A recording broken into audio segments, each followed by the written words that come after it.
So first I'd like to introduce Macdonald Stainsby. He's going to talk a bit about the oil sands project and what's happening. Macdonald Stainsby is originally from Vancouver. Currently he's working out of Edmonton. His website is oilsandstruth.org, where you can get plenty of information on the oil sands. Here's Macdonald.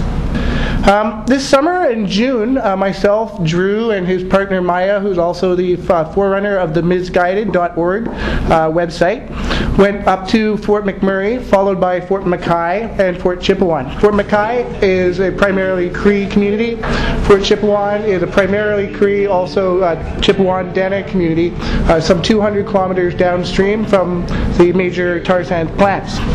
But Fort McMurray, when we first arrived, we didn't really know what to expect other than it was one of the craziest boom towns that you could ever possibly imagine. We hear things about places like Yukon 120 years ago during the gold rush. This is far beyond that in a lot of ways. Some of the social crises were the first things that we actually noticed. Immediately upon arrival, we noticed that there were people wandering the streets in an area where they tell you the average income is $91,000 a year. That includes an average with the people working at the Macdonald's, the Wendy's, and the 7-Eleven. They'll tell you the average age is 31 years old and the average education is not completed high school. So when you see that and you realize that some of these people are coming in for 4 months to make $50,000 or $60,000, you realize that there's going to be slightly a social stratification problem. The housing rate there is currently less than 1% for available housing, which is off the graph. We're actually going to see a situation, probably within the next 2 months, where a single bedroom, much like the one I live in Edmonton, where you share a bathroom, you share all the other facilities, shower, kitchen, etc. Just the room alone is currently over $1,000 for a lot of cases. There is no rent control of any sort. The equivalent of rent control in Alberta is you can only change the rent amount once a year. So that means that within the next couple of months, when January hits, or sometime thereafter, it will probably go to over $2,000 a month for somewhere where you do not have the right to exclusively control the kitchen or the bathroom. That's just for your person's bed. That gives you an idea of what we started out with. But the one thing is you can get a very good sense of the data. Those are the things that we will see in the newspapers. Things like when you get a barrel of oil, you probably have to use between 2.5 to 5 barrels of water to extract it. You'll have to remove 4 tons of earth. You have to do all of these kinds of processes which will use a full 1/3 of the energy which is ultimately produced at the other end. Some of the things that really indicates are just things that sound statistical. Those numbers are not really much more than absurd on their face, but again, stats. Alberta produces a lot more than statistics. When you're standing in the areas on the way to Fort Mackay, which is only 40 kilometers down the road from Fort McMurray, you'll notice that the first thing that happens to me was the basic shock. All of a sudden you're standing on the edge of a highway, or in the back of somebody's truck as the case may be, and you'll look out and you'll see nothing but this gray sand which has completely been blasted down in an area that used to have the regular contours of the earth, full forest, muskeg, all of the variables. It's just flat nothing. As far as the eye can see, that way, that way, that way. It's beyond absurd. Being somebody who has spent a number of years working for various environmental groups in Vancouver a few years ago, and I still hold to this view, we were told that clear cuts were absolutely absurd and did absolute devastation to the land. Very true. But a clear cut doesn't destroy everything and leave it impossible for anything to ever come from it again. Even though they've refilled a lot of the land, these areas that are now scheduled just on what's already been approved to be something the size of Vancouver Island, absolutely impossible to imagine anything will grow again, and zero has been certified as reclaimed by the province of Alberta. The province of Alberta is kind of tight to oil and the gas industry, so if they're not willing to go along with this, it's probably something we can trust. I'm going to stop there very quickly, other than to say that 85 kilograms of carbon dioxide emissions come out of every barrel of oil that's produced. It's going to become the single largest industrial contributor to climate change very quickly. The only thing that will actually outstrip it by an industry will be the combination of all the coal-fired plants in all of the continent, which they're also planning to increase exponentially over the next few years, and we run out of other forms of hydrocarbon energy throughout the whole planet, particularly on this this continent. There's a Suncor plant is 12 kilometers as the crow flies south of Fort McKay. In Fort McKay, there was a while ago, the Suncor plant started giving off in its stacks kind of a green tinge and a smoke. People in McKay started coughing brutally for days on end, their eyes watering, just walking about. The whole area constantly smells of burning tar. If you've ever smelled burning tar, imagine not being able to drive out of that, but that's how they live. But when that acrid stuff was coming out of the stacks and people in Mackay complained about it, they got ignored. Then eventually the winds blew downstream, or blew upstream technically, blew south to Fort McMurray. When people in McMurray complained, then the particular stacks were shut down, cleaned out, and they were restarted. With that, I'd like to pass it back over to Chauncey to introduce our next speaker.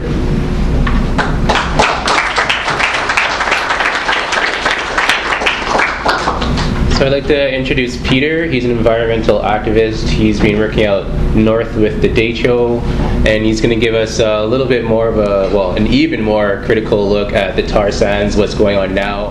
Much water into the river, Syncrude on this side, following along Fort McKay, smack in the middle of all of this.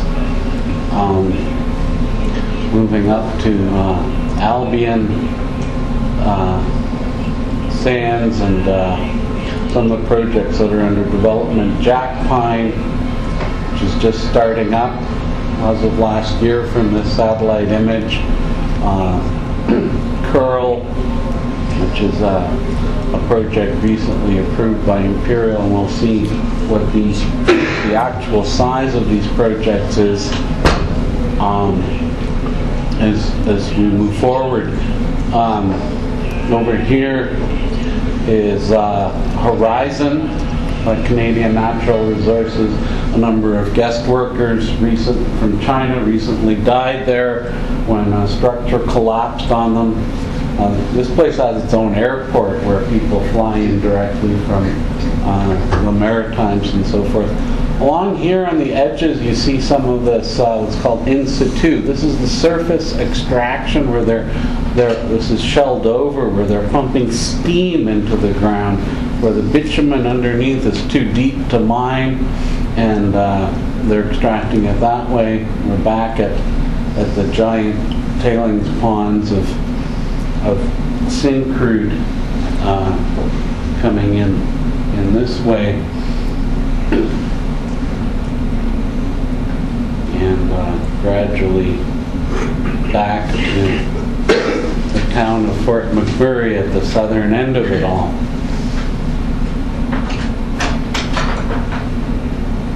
So the junction of the Athabasca River coming this way and the Clearwater coming this way. Of course, Fort McMurray is growing quite a bit, sprawling now on trailer park subdivisions on the east side and the west side of the river. So again, this is what it looks like in perspective. And the next thing I was interested in doing is actually calculating the footprint of all this mess, because government has never showed us this. The current footprint of all of these mines is 500 square kilometers. You put that into perspective, that's as big as the urban area of the city of Calgary. But more and more projects are being approved all the time. We've already added, as the video went on, Jack Pine, Imperial, Fort Hills, Horizon, Deer Creek, so on and so forth. Keep that thing going, and we'll continue to add projects that are now proposed. Suncor Voyageur South, and finally the entirety of what is currently approved and proposed, and overlaying for comparison. This shape here is the city of Calgary. This shape here is the city of Edmonton. Now,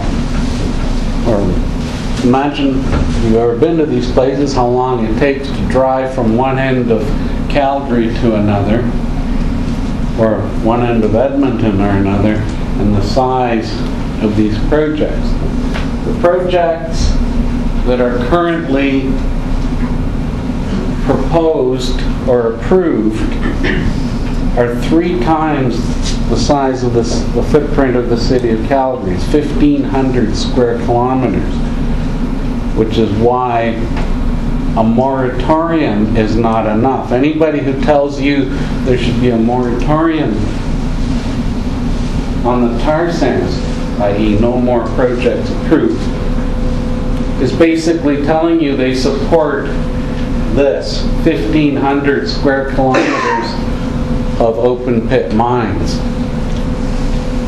Well, as I mentioned before, the open pit mining area, which you're all very familiar with and hear about through the media, and which is the area that was visited in the film, it's just the beginning, because a much, much greater area will be opened up through this in situ, Latin word that means in place. It's all it is that instead of digging the open pit mines to get at the tar, which is close to the surface, where it's further below the surface, it's not economical to dig it out. So what they're putting in is steam injection wells and wells to extract the bitumen. What this is it's a much, much more intensive form of oil and gas development than conventional oil and gas, which is bad enough, but it's also much, much more water and energy intensive than these open pit mines. So we're going to move down to have a look at some of these in situ projects and extracted from these recent satellite images.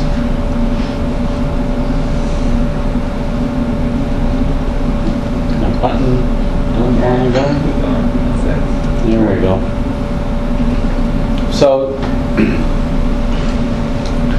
the earliest area that was developed for in situ is south of Fort McMurray in a town called Cold Lake. And it's been going on there for over 20 years. And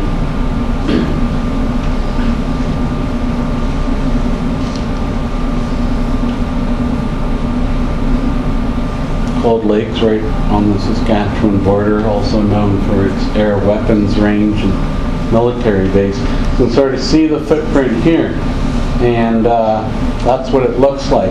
It's almost as big as the open pit mines. And these roads, these lines, are roads that are as wide as 100 meters. Very intense front. We're going to the west now to a place called Alaska, which also has this in situ from some time back. This is just north of Edmonton, and you can sort of see the faint lines over here, and this is what we extracted from the satellite image in terms of this form of tar sands extraction. Going still further west, Peace River. Peace River is an area that has only recently been exploited for tar sands. It's also the site of a proposed nuclear reactor at this place called Lac Cardinal, which is to bring electricity further north, to put electrodes into the ground to extract tar from limestone.